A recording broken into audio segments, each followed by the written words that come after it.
First story is titled, Am I the a-hole for not supporting my brother's wedding?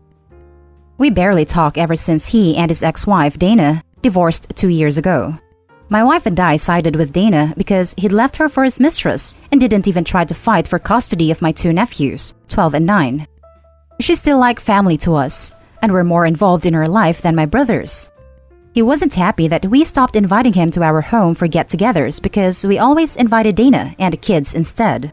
There was a lot of family drama. My parents took his side over this, and we went low contact for a while. We only started seeing each other again a few months ago, but we aren't as close as we used to be. My brother has tried to talk to me more, but I'm only short and civil with him. It wasn't just the cheating that did it for me, it was also that he didn't care about being involved with his sons after they split. I heard he and the mistress are now engaged, and they plan to have the wedding sometime next year. To my surprise, my brother asked me if I could be his best man, since I did it before. He told me he understands we haven't been close in a while, but this is his wedding, and he wants us to get past everything and be brothers again. I asked him if his sons were also going to the wedding, and he was quiet for a few seconds before saying he hasn't talked to them in a long time. Didn't expect him to say yes, but I wanted to confirm for myself that he'd rather mend our relationship than the one he had with his kids. I told him he's my brother, and while I do love him, I will never support the treatment of his kids or this marriage when all it did was cause pain to 3 innocent parties we care about and love. My wife is on my side here, and I know there's no way I'll ever go, but it's hard to not feel like a jerk when my entire life, my family has ingrained that belief that loyalty to blood comes before everything, and we always support unconditionally. I know sometimes that's not a good way to think, and I've tried hard to detach myself from that belief. It's been harder now when my parents won't stop talking about it, and they can't believe after years, I still chose to hurt my brother when all he wants is happiness. Yes, they're a bunch of hypocrites, but still, I can't get them out of my head. And a part of me does feel like the bad guy for not being supportive during what's supposed to be the happiest day of his life. Basically, the entire family is looking at me like a traitor, just like they did when they divorced. Now for the top comments. Not the a-hole. It makes no sense to be best man at a marriage you don't support. And the whole thing about a blood relation being very important isn't true. Someone being blood related gives you no obligation to them if they're treated you or others horribly. As the saying goes, the blood of the covenant is thicker than the water of the womb. Which doesn't even really matter since your nephews are blood related anyway, so just leaving them is gross. My uncle did this to his 2 daughters, and my cousins grew up just hating him and having severe emotional issues. My mom basically had your attitude about it. My favorite part of all this BS is them saying nonsense like loyalty to blood when the kids are literally blood related to them. And even if they weren't, they're still his kids. All the brother wants is happiness, but clearly no one but Opie and his wife gives a damn about the kids or their mother's happiness and well-being. Not the a-hole, of course. Not the a-hole. Loyalty to blood? You're being loyal to your blood nephews and their screwed over mother. I'm sorry for all involved that this has happened, but you have every right not to be there for your brother. Yep, agreed, not the a-hole. Brothers are blood, but his children aren't his blood? WTF? Good on you and your wife for supporting the kids, who are completely innocent. Except for when it comes to his own sons? Perhaps they should try a different angle on the guilt tactic. Not the a-hole. If you want to be involved in the wedding somehow to work towards mending things, offer perhaps to attend as a regular guest, or send a present if you don't want to go but still desire a gesture. Yes, that's where I point out the hypocrisy in their statement. But to them, it's that they're still supporting him unconditionally despite his own flaws. And no, I don't want to be involved in his wedding. Like I said, I don't support it, or his marriage. Next story is titled, Am I the a-hole for not supporting my cousin's relationship? My younger cousin, 23 female, and I, 27 female, have been super close since she turned 16. We did most things together, and she even lived with me for a bit when she turned 18. It's been great. And I even see her as more of a little sister than a cousin. From ages 13 to 25, I dated and was engaged to Mark, 27 male. My cousin knew him well. When I turned 25, Mark and I had a serious discussion about marriage and children and ended up breaking up. He had lied to me our entire adult relationship about wanting marriage and kids. It killed me. My cousin was there for me the entire time. You can probably see where this is going. A month ago, my cousin announced she was pregnant and engaged. I was excited for her until I went over for a celebratory family cookout and met her newly moved in fiancé. Guess who it was? Yep, it was Mark. My world came crashing down and I just left. I didn't say anything. I just walked out. Family tried calling me. My cousin tried calling and texting me, but I didn't answer anyone. After about a week, I finally answered my cousin's call. She told me she needed me to be there for her, and she knew it was weird, but he was going to be family, and I should be happy for her. I told her I couldn't support any of this, and to please not contact me again. I now have family telling me what's done is done, and I need to get over it because cousin is getting married and having a baby. That I need to think of her, and that this is an exciting time for the family. I told everyone to F off, and if they support this, not to contact me again because family wouldn't do this to each other. They called me a witch and told me it's been 2 years, that no one owns a man, and I needed to shape up because this is happening. I blocked all of them. Am I the a-hole? Now for the top comments. Most definitely not the a-hole. What she did was terrible. She knew you all were together for all those years and broken up, and she still dated him. That's basically betraying you. I'm sorry you have to go through that. I'd bet it started before they broke up too. Went from girlfriend's cousin to baby mama really quick. And is nobody curious why these two were even in contact after the split? Especially if cousin was comforting OP. Honestly, the fact that they both knew about the relationship drama, got together so soon after your major breakup, and kept their relationship from you only to reveal it at a suitably dramatic moment in front of your entire family, makes me wonder if they didn't do this to you deliberately. If this is an exciting time for the family, how come you didn't hear a thing about your cousin's mysterious fiancé until she could spring this on you? Not the a-hole for going no contact after that. From what you say, it seems that Mark told you he didn't want children when you had been under the impression that he did? That is celebrating his impending fatherhood as soon after he ended a long-term relationship over exactly that issue makes me wonder if he was already interested in your cousin and was lying to you in order to break your relationship off.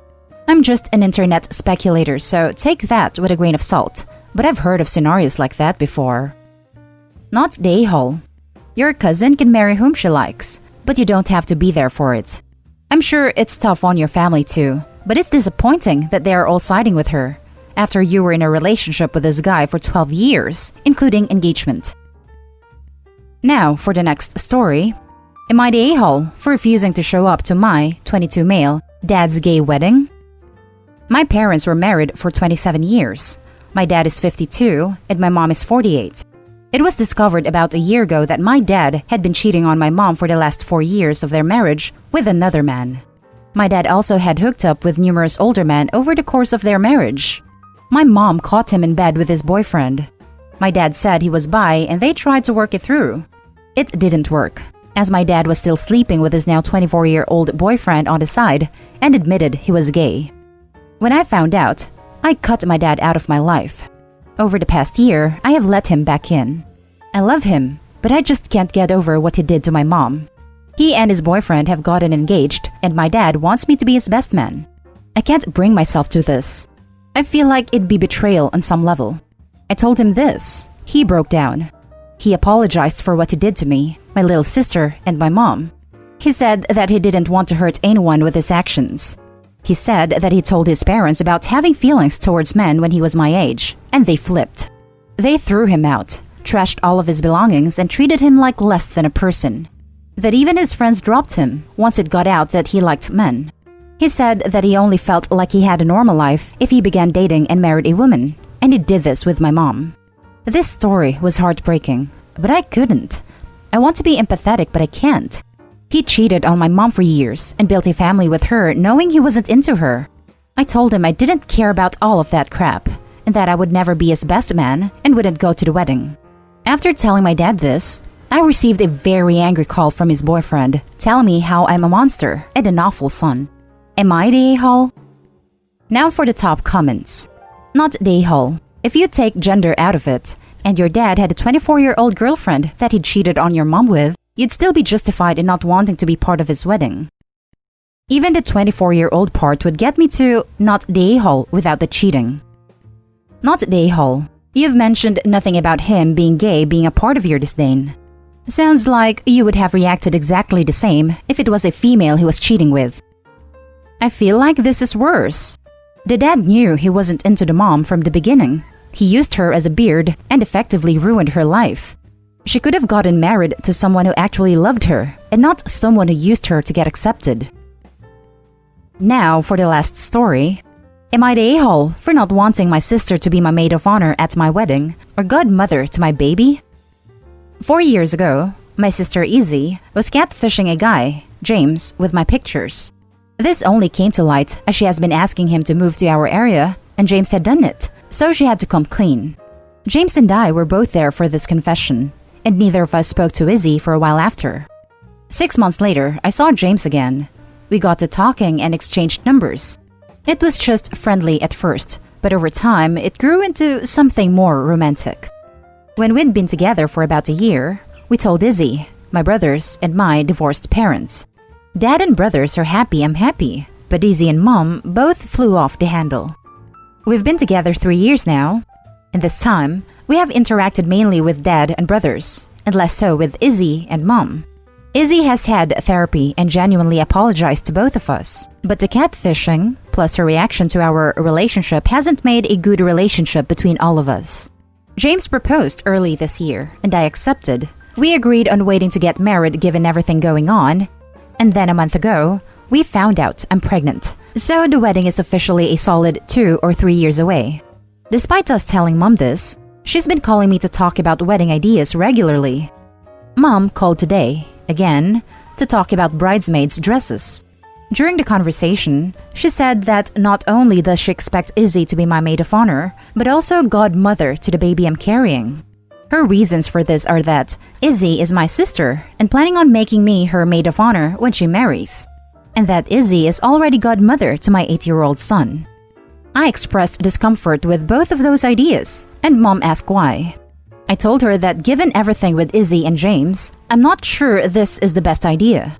Mom then said that all of that was over 5 years ago. We said we'd forgiven her, and at some point, you have to let bygones be bygones, especially as we accepted her apology and she's gone to therapy. And if she hadn't gotten James to move here, then we never would have met at all, and the baby/marriage wouldn't be happening at all, and that she was ashamed of me for excluding my sister over the past. Izzy has since contacted me, agreeing with Mom that I'm being unnecessarily harsh and saying that she's apologized and it all worked out, and she's not sure what else she can do to get me to get over it. Am I the a-hole? Now for the top comments. Not the a-hole. Glad your sister is getting the help she clearly needs. Your mother is definitely the a-hole for trying to choose your bridesmaid and godmother for you, whether it is your sister or not. Even if you didn't have the history with your sister, it is always your choice. Not the a-hole, obviously. You don't even need a reason not to pick her as maid of honor. That is not a decision others can make for you, and not a decision you have to justify. Having said that, you have every reason not to want her as a maid of honor or godmother. They know full well why. I'm guessing the reason they are pressing this issue is that if they can force you into complying, they can feel like they've been absolved of their transgressions. My advice? Don't jade. Don't justify, argue, defend, or explain. Not the a-hole. Mom doesn't get a say in who will be maid of honor or godmother whatsoever. Izzy messed up royally and has to earn the trust she's so royally messed up to earn even an invite to the wedding. Considering how much Mom favors Izzy, might want to tell her if she doesn't change her tune, she and Izzy will not be invited. Your mom doesn't seem to care about boundaries whatsoever, and you have to make them abundantly clear. And that's the end of this video, folks. As always, leave a comment and hit like and subscribe. And if you want more of this content, turn your notification on to get updated on the latest videos. And I'll catch you in the next one. Stay safe.